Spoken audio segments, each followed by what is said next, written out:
ടെസ്റ്റിമണിക്കുള്ള സമയമാണ്. കഴിഞ്ഞ കാലങ്ങളിൽ ദൈവം പലരുടെയും ജീവിതത്തിൽ ചെയ്യുന്ന അത്ഭുതങ്ങളും പ്രവൃത്തികളും ഒക്കെ സാക്ഷ്യപ്പെടുത്തുവാനായിട്ടുള്ള സമയങ്ങൾ നമ്മൾ ഈ ദിവസങ്ങളിൽ ക്രമീകരിക്കുന്നുണ്ട്. ഇന്ന് അങ്ങനെ ഒരുങ്ങി വന്നിരിക്കുന്ന നമ്മുടെ ഹിന്ദി കൂട്ടായ്മയിലുള്ള സഹോദരൻ രാജീവ് തൻ്റെ ജീവിത അനുഭവങ്ങൾ നമ്മളോട് ഇപ്പോൾ പങ്കുചേരുന്നതായിരിക്കും. सबको जय मसीह की। എല്ലാവർക്കും യേശുവിന്റെ നാമത്തിൽ വന്ദനം. मैं कालचिनी वेस्ट बंगाल से आता हूँ। मैं एक समय यहाँ काम करने के लिए आया था। ये हमारे चेंगनूर में बहुत सालों पहले, कम से कम 15 साल हो गया। ഞാൻ വെസ്റ്റ് ബംഗാളിൽ നിന്നുള്ള ആളാണ്. എൻ്റെ പേര് രാജീവ് എന്നാണ്. ഞാൻ 15 വർഷത്തോളം മുമ്പ് ചെങ്ങന്നൂരിലെത്തി. जब मैं काम करता था, एक कंपनी में रहता था चेंगनूर मुंडन गांव में, तब हमारे जो इस अपोस्टलिक चर्च में कुछ हिंदी भाई रहते थे, वो हमारे पास जाते थे बीच में परमेश्वर के वचन को सुनाने के लिए। उस समय मैंने भी परमेश्वर के वचन को सुना। ഞാൻ ചെങ്ങന്നൂരിൽ വന്നു കഴിഞ്ഞ ഒരു കമ്പനിയിൽ വേല ചെയ്യുകയായിരുന്നു. ആ വേല ചെയ്യുന്നതിനിടയിൽ ചില ദൈവദാസന്മാർ ഞങ്ങളുടെ മധ്യേ വന്ന് ദൈവവചനം സംസാരിക്കുമായിരുന്നു. അങ്ങനെ ഞാനും ദൈവത്തിന്റെ വചനം കേട്ടു. उन्होंने मुझे इनवाइट किया चर्च में आने के लिए। यीशु मसीह के बारे में बताया कि यीशु मसीह कौन है, वो कितना प्रेम करता है हमसे, हमारे जीवन को बदलने वाला प्रभु है। ऐसे कुछ बातें यीशु मसीह के बारे में बताया, उन्होंने इनवाइट किया। അവർ എന്നെ ഈ സഭയിലേക്ക് വരുവാൻ, ആരാധനയിൽ വരുവാൻ സ്വാഗതം ചെയ്തു. എന്നോട് യേശു കർത്താവിനെ കുറിച്ച്, യേശു കർത്താവ് നമ്മുടെ ജീവിതത്തിൽ വരുന്ന മാറ്റങ്ങളെ കുറിച്ച് സംസാരിച്ചു. लेकिन मैं तो प्रभु को नहीं जानता था। मैं हिंदू बैकग्राउंड से आता हूँ, फैमिली है वो भी हिंदू ही है। ഞാൻ ഹിന്ദു ബാക്ക്ഗ്രൗണ്ടിൽ നിന്നുള്ള ആളാണ്. എനിക്ക് യേശുവിനെ കുറിച്ച് അറിയത്തില്ലാഞ്ഞു. എൻ്റെ ഫാമിലി ആണെങ്കിലും അതുപോലെ തന്നെ ഹിന്ദു ബാക്ക്ഗ്രൗണ്ടിൽ നിന്നാണ്. जब उन्होंने मुझे इनवाइट किया कि चर्च में आओ, प्रभु के बारे में सुनो, तो मेरे मन में कुछ ऐसे बातें हुआ कि जाके देखते हैं, कुछ टाइम पास तो हो जाएगा। അവരെന്നെ ഇവിടത്തേക്ക് സ്വാഗതം ചെയ്തപ്പോൾ ഞാൻ ഓർത്ത് ഏതായാലും പോയി നോക്കാം, ടൈം പാസ് എങ്കിലും ആകാം എന്നും പറഞ്ഞ് ഈ ചർച്ചിലേക്ക് എത്തി. क्योंकि वो मेरे लिए एक ऐसा समय था कि उस समय मैं बहुत ही नशा करता था, बहुत ड्रग्स लेता था, सिगरेट पीता था, गांजा खाता था और टेबलेट लेता था, बहुत ही नशा करता था। ऐसा एक सिचुएशन था मेरा। और संडे का दिन में क्या होता था कि हम लोग काम करने वाले हैं, और अभी भी हम अगर देखने जाए तो जो संडे का दिन होता है उस दिन में लोग छुट्टी करके आराम से पीते हैं, रेस्ट करते हैं, मजा करते हैं।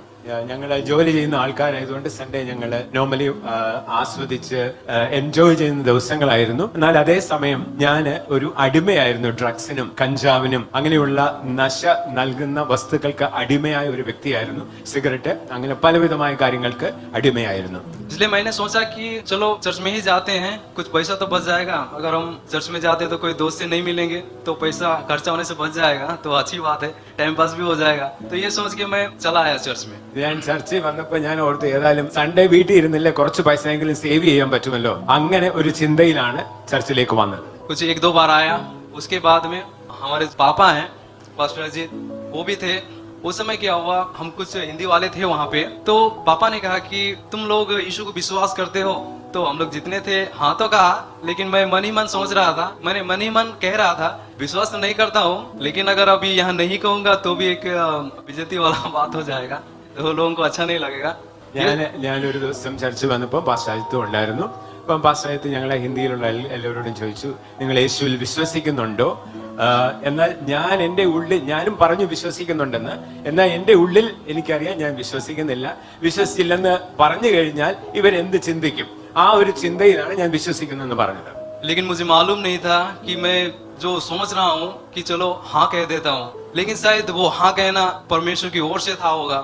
जब मैंने हाँ कहा कि हाँ मैं विश्वास करता हूँ, उस समय पापा ने कहा, जो वहाँ हमारे हिंदी लोग थे कुछ, तो उनसे कहा कि अगर आप लोग विश्वास करते हो तो अपने हाथों में जो रस्सी, जो धागा बंधाया हुआ है, जब हम प्रभु को नहीं जानते हैं और हिंदू बैकग्राउंड में से आते हैं, तो हम जब पूजा करते हैं उस समय क्या होता है कि हम हाथों में धागा बांधते हैं, गले में धागा बांधते हैं। वैसे ही मेरे साथ भी ऐसा था कि मैं भी हाथों में धागा वो बांधा हुआ था, गले में बांधा हुआ था। तो पापा ने कहा कि चलो अगर आप विश्वास करते हो तो इस धागा को काट के इधर रख दो। ഞാൻ ഹിന്ദു വിശ്വാസത്തിൽ നിന്നുള്ള ആളായതുകൊണ്ട് ഇപ്പോൾ ഞങ്ങളുടെ കയ്യിലും ഞങ്ങളുടെ കഴുത്തിലും ഒക്കെ ഇങ്ങനെ നൂല് കെട്ടും. ആ നൂല് കെട്ടുന്നത് ഞങ്ങളുടെ കയ്യിലുണ്ടായിരുന്നു.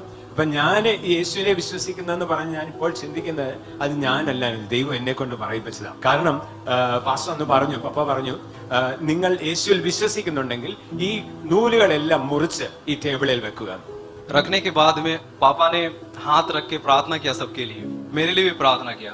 पता नहीं उस दिन क्या हुआ, कुछ तो मेरे जीवन में हुआ वहाँ पे। അന്നേരം ഞാൻ അങ്ങനെ നൂലെല്ലാം മുറിച്ചു കഴിഞ്ഞപ്പോൾ പാസ്റ്റർ ഓരോരുത്തർക്ക് വേണ്ടി പ്രാർത്ഥിച്ചു. പ്രാർത്ഥിച്ചു കഴിഞ്ഞപ്പോ എന്റെ തലയിലും കൈവച്ച് പ്രാർത്ഥിച്ചു. അന്ന് എന്തോ എന്റെ ജീവിതത്തിൽ ഒരു മാറ്റം വന്നു. कुछ तो हुआ लेकिन मैं प्रभु को नहीं जानता था, इसलिए मैं जान नहीं पाया कि क्या हुआ।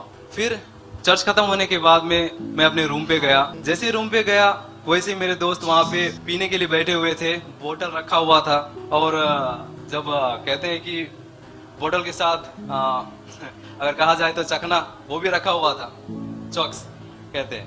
तो उनके साथ वो मुझे बुलाया कि आ जाओ बैठो। मैं उधर गया बैठा, लेकिन पता नहीं क्या हुआ कि जो वो पी रहे हैं इतना ऐसे स्मेल आ रहा है कि मेरा उल्टी हो जाए ऐसे। ഞാൻ ചർച്ചിൽ നിന്ന് യേശുവിനെ സ്വീകരിച്ച് പാസ്റ്റർ പ്രാർത്ഥിച്ചു കഴിഞ്ഞിട്ട് ഭവനത്തിലേക്ക് ചെന്ന് കഴിഞ്ഞപ്പോൾ എന്റെ കൂട്ടുകാരെല്ലാം അവിടെ മദ്യം വിളമ്പി വെച്ച് അവിടെ ഇരിക്കുകയാണ്. അവരുടെ കയ്യിൽ ഡ്രഗ്സും ഉണ്ട്. അവരെന്നെ ഇൻവൈറ്റ് ചെയ്ത് പാർട്ടിസിപ്പേറ്റ് ചെയ്യാൻ.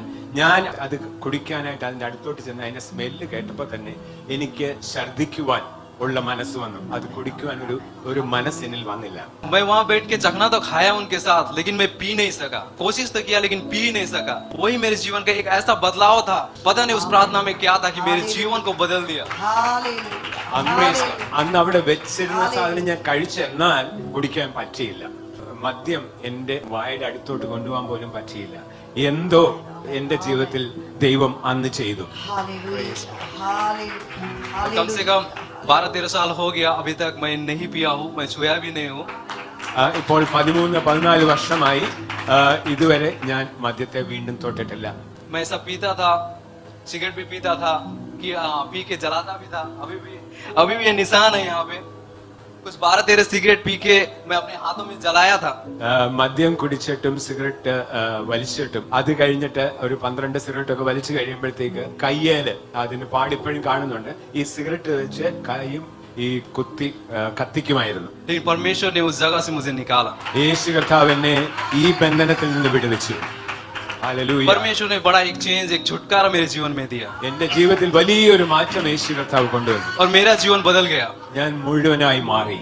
उस समय प्रभु को मैं खोजने लगा कि ये कौन सा परमेश्वर है जिसे मैं नहीं जानता था, और मैं जिसे जानता था, जिसे मेरे पुरखे जो पूजा करते आते थे, उसको मानते आते थे, मैं भी उसे माना, लेकिन उन्होंने मुझे ये छुटकारा नहीं दिया। ഞാൻ ചിന്തിച്ചു ഇതെന്തോ ദൈവമാ. ഞാൻ നേരത്തെ ആരാധിച്ചെടുത്ത ആരാധനയ്ക്കൊക്കെ പോവും, അവിടെ നിന്നും എനിക്ക് ഈ വിടുതലുകൾ കിട്ടിയില്ല. എന്നാൽ ഇവിടെ വന്ന് ഒരു ദിവസം കൊണ്ട് ഈ മാറ്റം തന്ന ഈ ദൈവം ആരാണ്. हालेलुया। ഹല്ലേലൂയ. वो प्रार्थना मेरे जीवन को बदल दिया। അങ്ങനെ പിതാവ് എന്റെ ജീവിതത്തെ മാറ്റി. जब मैं ढूंढने लगा तो कुछ वचन को पढ़ने लगा, तो प्रभु के बारे में जानने लगा धीरे धीरे कि प्रभु कैसा परमेश्वर है। ये ऐसा परमेश्वर है कि अगर हम बीमार है तो हम प्रार्थना करते हैं तो बीमारी चंगा हो जाता है। हम अशांति में तो वो हमें शांति देने वाला है, हमारी जरूरतों को पूरा करने वाला है। ഈ ദൈവം നമുക്ക് രോഗമുണ്ടെങ്കിൽ രോഗത്തിൽ നിന്ന് മാറ്റി. ഈ വചനമൊക്കെ പഠിക്കാൻ തുടങ്ങിയപ്പോൾ, ദൈവത്തെ കൂടുതൽ ആരാധിക്കാൻ തുടങ്ങിയപ്പോൾ ഈ ദൈവം എന്റെ ജീവിതത്തിൽ മാറ്റങ്ങൾ വരുത്താൻ തുടങ്ങി. എനിക്ക് സമാധാനമില്ലെങ്കിൽ സമാധാനം തരുന്ന ദൈവം, രോഗമാണെങ്കിൽ രോഗസൗഖ്യം തരുന്ന ദൈവം, ആ ദൈവത്തെ ആസ്വദിക്കാൻ തുടങ്ങി. मैं शायद 2013 में इधर आया था और 14 में बपतिस्मा लिया। 2013 14 ഞാൻ ബാപ്റ്റിസം എടുത്തു. फिर मेरे वाइफ को मैंने बताया प्रभु के बारे में। ഞാൻ എന്റെ ഭാര്യയോട് യേശുവിനെ കുറിച്ച് പറഞ്ഞു. फिर कुछ समय हमारे ही गांव के चर्च में जाती थी, फिर वो यहाँ आई, उसने भी यहाँ पे बपतिस्मा लिया। അങ്ങനെ എന്റെ ഭാര്യ പൂനം ഇവിടെ അവിടെ ചർച്ചിൽ പോകാൻ തുടങ്ങി. അത് കഴിഞ്ഞ് ഇവിടെ വന്നപ്പോൾ ഇവിടെ വന്ന് സ്നാനം എടുത്തു. मेरा बेटा भी इधर आके बपतिस्मा लिया। मेरा बेटा +1 में पढ़ रहा है। എന്റെ മകനും ഇവിടെ വന്ന് സ്നാനം എടുത്തു. ഇപ്പം +1 പഠിക്കുകയാണ്. परमेश्वर का धन्यवाद हो। പിതാവ് യേശുവിന് വളരെ നന്ദി. यहाँ कुछ तो अद्भुत है, ഇവിടെ എന്തോ ഒരു അത്ഭുതമുണ്ട്. कुछ तो है यहाँ पे। ഇവിടെ എന്തോ ഒരു സംതിങ് ഈസ് ഡിഫറെന്റ്, എന്തോ ഒരു വ്യത്യാസമുണ്ട്. क्योंकि बहुत बार मैं यहाँ से जाने के लिए प्लानिंग किया था, यहाँ से निकलने के लिए, क्योंकि मैं तो काम करने वाला हूँ, मुझको पैसा चाहिए। ഞാൻ ഇവിടെ നിന്ന് മാറി പോകാൻ ശ്രമിച്ചിട്ടുണ്ട്. കാരണം ജോലി ചെയ്യുന്ന ആളാ, എവിടെങ്കിലും പോയി കൂടുതൽ പൈസ ഉണ്ടാക്കണം. എന്നാൽ ഇവിടെ നിന്ന് പോകാൻ എനിക്ക് പറ്റിട്ടില്ല. मैं गया भी था, लेकिन ऐसा कुछ तो है जो मुझे यहाँ खींचता है। ഞാൻ ഇവിടുന്ന് പോയിട്ടുണ്ട്, എന്നാൽ പിന്നെയും എന്നെ ഇങ്ങോട്ട് തിരിച്ചു വരുന്നു. मुझे रहने नहीं दिया उधर, लेके फिर से वापस इधर ही लेके आया। ഞാൻ പോയ സ്ഥലത്തും അവിടെ നിൽക്കുവാൻ എന്നെ സമ്മതിച്ചില്ല, തിരിച്ച് ഇവിടേക്ക് കൊണ്ടുവന്നു. और बहुत से काम परमेश्वर ने मेरे जीवन में किया, बहुत से अद्भुत काम किया, ऐसा काम कि जैसे मैं अभी यहाँ दिख रहा हूँ। യേശു കർത്താവ് എന്റെ ജീവിതത്തിൽ വളരെ അത്ഭുതങ്ങൾ ചെയ്തിട്ടുണ്ട്. मैं काम करने वाला आदमी हूँ। काम करते करते अचानक बुखार आया, मुझे हॉस्पिटल लेके गया। हॉस्पिटल में पता चला कि मेरा दोनों किडनी खराब हो गया है। जो नर्स है वो आके मेरा ब्लड प्रेशर चेक कर रहा है, लेकिन ब्लड प्रेशर नहीं दिखाई दे रहा है। 3 दिन ड्रिप लगा दिया है, लेकिन कुछ असर नहीं पड़ रहा है। लेकिन मेरे अंदर से एक आवाज आ रहा था कि पास्टर अजीत आएगा, वो तुम्हारे लिए प्रार्थना करेगा, तुम ठीक हो जाए। എനിക്ക് ഒരിക്കൽ ഒരു പനി ഫീവർ വന്നു, ഹോസ്പിറ്റലിൽ പോയി ടെസ്റ്റിംഗ് ഒക്കെ ചെയ്തപ്പോൾ ഒന്നും കണ്ടുപിടിക്കുന്നില്ല. എന്നാൽ എന്റെ ഉള്ളിൽ എന്തുകൊണ്ട് ഈ രോഗമെന്ന് മനസ്സിലാകുന്നില്ല. എന്നാൽ എന്റെ ഉള്ളിൽ ഒരു ചിന്ത വന്നു, പാസ്റ്റർ അജിത്ത് വരും, എനിക്ക് വേണ്ടി പ്രാർത്ഥിക്കും, ഞാൻ സൗഖ്യം പ്രാപിക്കും. मुझे मालूम नहीं था कि मेरा किडनी खराब हो गया है, मुझे बाद में पता चला। लेकिन जब मैं बहुत ही बीमार था तो मेरे मन में ऐसा आ रहा था कि वो आएंगे, प्रार्थना करेंगे, तुम ठीक हो जाओगे। मैं 8 दिन आईसीयू में था, क्रिश्चियन फेलोशिप हॉस्पिटल में। എനിക്ക് കിഡ്നി ഫെയിലിയർ ആയിരുന്നു, അത് ഞാൻ അറിഞ്ഞില്ല. 8 ദിവസം ഞാൻ ICUയിലുമായിരുന്നു ആ ക്രിസ്ത്യൻ ഫെലോഷിപ്പ് ഹോസ്പിറ്റലിൽ. എന്നാൽ ആ രോഗം കിഡ്നിയുടെ ഫെയിലിയർ കൊണ്ടാണെന്ന് ഞാൻ അറിഞ്ഞിരുന്നില്ല. मुझे त्रिवल्ला ले जाने के लिए सारे डॉक्टरों ने, हमारे चर्च के लीडरों ने प्लानिंग किया था कि राजीव को दूसरे हॉस्पिटल में शिफ्ट करना है, क्योंकि उसका हालत इतना खराब था कि मैं मरने वाला ही था। मेरे वाइफ को फोन करके बुलाया था कि राजीव को कुछ भी हो सकता है, इतना अवस्था खराब था मेरा। ഈ ഹോസ്പിറ്റലിൽ നിന്ന് തിരുവല്ലയിൽ കൊണ്ടുപോകാൻ വേണ്ടി ഈ സഭയിലുള്ള ലീഡേഴ്സും പാസ്റ്റേഴ്സും എല്ലാം ഡിസൈഡ് ചെയ്തായിരുന്നു. എന്റെ വൈഫിനോട് പറഞ്ഞായിരുന്നു ഇവിടെ വരുവാൻ. കാരണം അത്ര വലിയതായിട്ടുള്ള ക്രിട്ടിക്കൽ ആയിട്ടുള്ള ഒരു സിറ്റുവേഷൻ ആയിരുന്നു, ഞാൻ മരിച്ചു പോകുവാൻ തന്നെ സാധ്യതയുണ്ടായിരുന്നു. लेकिन जब मैं आईसीयू में था तो नर्स आ रही थी और मेरा ब्लड प्रेशर चेक कर रहा था, लेकिन पता नहीं चल रहा था, मैं दिखाई नहीं दे रहा था उनका मशीन में। फिर क्या हुआ, एक बार आई, चेक किया, कुछ दिखाई नहीं दिया, फिर वापस चली गई बैठने के लिए। उसी समय हमारे पापा और मम्मी दोनों आए और मुझे लगा कि हाँ, प्रभु ने भेजा इनको। ഞാൻ ICUയിലായിരുന്നപ്പോൾ ഒരു ദിവസം ചെക്ക് ചെയ്തുകൊണ്ടിരുന്നപ്പോൾ എനിക്ക് BP ഒന്നും സിസ്റ്റേഴ്സ് കാണുന്നില്ല. പല പ്രാവശ്യം വന്ന് ചെക്ക് ചെയ്തു, BP അവർക്ക് കിട്ടുന്നില്ല ആ BP മെഷീനിൽ. അങ്ങനെ ഇരിക്കുമ്പോഴാണ് പാസ്റ്റർ അജിത്തും സുമയും രാജീവിനെ കാണുവാൻ വേണ്ടി ICUയിലേക്ക് ചെല്ലുന്നത്. उस समय पापा और मम्मी वहां पे आए तो मम्मी ने कहा कि राजू तुम्हारा अवस्था बहुत ही खराब है और तुमको कुछ भी हो सकता है, इसलिए तुम्हारे वाइफ को बुलाया गया है। पापा ने कहा नहीं, परमेश्वर के वचन में लिखा है अगर हम परमेश्वर के नाम से हम प्रार्थना करेंगे तो बीमारी ठीक हो जाएगा। आमीन, और राजीव आमीन। तुम विश्वास करो, तुम ठीक हो जाओ। ആമേൻ, ആമേൻ. ആ ഹോസ്പിറ്റലില് ആ ICUയിൽ ചെന്നപ്പോൾ പാസ്റ്റർ ഇങ്ങനെ പറഞ്ഞു, നിന്റെ സിറ്റുവേഷൻ ഒത്തിരി പ്രയാസമാ, ജീവിക്കാൻ തന്നെ പ്രയാസമാ, അതുകൊണ്ടാണ് നിന്റെ വൈഫിനെ കൊണ്ടുവന്ന്. എന്നാൽ പാസ്റ്റർ അജിത്ത് പറഞ്ഞു, രാജീവ് നീ വിശ്വസിച്ചാൽ മതി, നീ സൗഖ്യമാകും. मम्मी डॉक्टर हैं इसलिए उनको पता है कि मेरा सिचुएशन कितना खराब होगा जो उन्होंने ऐसा कहा, लेकिन मेरे अंदर से कोई तो कह रहा था कि तुम ठीक हो जाओगे। മമ്മി ഡോക്ടർ ആയതുകൊണ്ടാണ് ഇങ്ങനെ പറഞ്ഞത്. ആ ഡോക്ടർ സിറ്റുവേഷൻ കണ്ടാൽ മനസ്സിലാകുമല്ലോ വളരെ പ്രയാസമായ സിറ്റുവേഷൻ ആണെന്ന്. എന്നാൽ എന്റെ ഉള്ളിൽ യേശു കർത്താവ് പറയുന്നുണ്ടായിരുന്നു, നീ ശരിയാകും. एक आवाज आ रहा था ഒരു ശബ്ദം വരുന്നുണ്ടായിരുന്നു, कि पास्टर जी आएंगे, प्रार्थना करेंगे, तुम ठीक हो जाओगे। പാസ്റ്റർ അജിത്ത് വരും, പ്രാർത്ഥിക്കും, ഞാൻ സൗഖ്യമാവും. जैसे वो हमारे मेरे रूम में आ रहे थे उसके कुछ समय पहले नर्स चेक किया, बीपी कुछ भी दिखाई नहीं दिया, लेकिन पापा और मम्मी वहां आके मेरे लिए प्रार्थना किया और प्रार्थना करके जैसे ही वो बाहर निकल रहे थे वैसे फिर से नर्स आई और उन्होंने चेक किया, जैसे चेक किया वैसे ही मेरा बीपी काम करने लगा। ഹല്ലേലൂയ. हालेलुया। പപ്പ വരുന്നതിന് മുമ്പ് BP ചെക്ക് ചെയ്തപ്പോൾ BP വർക്ക് ചെയ്യുന്നില്ല, മെഷീനിൽ ഒന്നും കാണിക്കുന്നില്ല. എന്നാൽ വന്ന് പ്രാർത്ഥിച്ചു കഴിഞ്ഞ് പുറത്തിറങ്ങുന്നതിന് മുമ്പ് തന്നെ നഴ്സ് പിന്നെയും വന്ന് ചെക്ക് ചെയ്തു, അപ്പം എന്റെ BP നോർമൽ ആകാൻ തുടങ്ങി. हालेलुया। फिर वो नर्स उन्होंने देखा, फिर जाके बैठ गई और वो वापस में बात करने लगी, अरे ये कैसे हो गया, अभी तो चेक किया था, अभी बीपी नहीं दिखाई दे रहा था।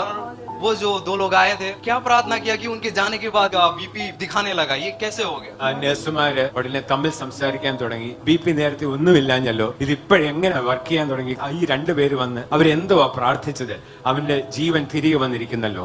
उस दिन परमेश्वर ने मेरे किडनी को ठीक कर दिया पूरी तरह से। യേശു കർത്താവ് എന്റെ കിഡ്നിയെ ശരിയാക്കി.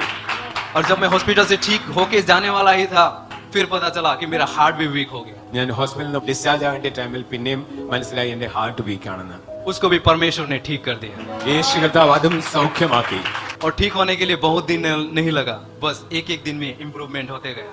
ഓരോ ദിവസവും എന്റെ ശരീരത്തിൽ മാറ്റങ്ങൾ, ഇംപ്രൂവ്മെന്റ് വന്നുകൊണ്ടിരിക്കുകയായിരുന്നു. और जब छुट्टी होने वाला था हॉस्पिटल से तो डॉक्टर आए, जो डॉक्टर मुझे देख रहे थे, उनके साथ कुछ नर्स थी, कुछ डॉक्टर थे सीखने वाले, मुझसे बात किया और उन्होंने कहा जिसका किडनी का बीमारी होता है उसका हार्ट चेक नहीं किया जाता, लेकिन परमेश्वर ने मुझे कहा कि तुम्हारा हार्ट चेक करना है, इसलिए मैंने हार्ट चेक कराया और बीमारी मिला। ഞാൻ ഡിസ്ചാർജ് ചെയ്യുന്ന സമയത്ത് എന്റെ ഡോക്ടർമാർ വന്ന് എന്നോട് ഇങ്ങനെ സംസാരിക്കുന്ന കൂട്ടത്തിൽ പറഞ്ഞു, ആരുടെ കിഡ്നിക്ക് പ്രശ്നങ്ങളുണ്ടോ അവരുടെ നോർമലി ഹാർട്ട് ചെക്ക് ചെയ്യാറില്ല, എന്നാൽ എന്റെ ഹൃദയത്തിൽ ദൈവം തോന്നിച്ചു നിന്റെ ഹാർട്ടും ചെക്ക് ചെയ്യണമെന്ന്. അങ്ങനെ ചെക്ക് ചെയ്ത് ആ രോഗത്തെ കണ്ടുപിടിക്കാൻ പറ്റി.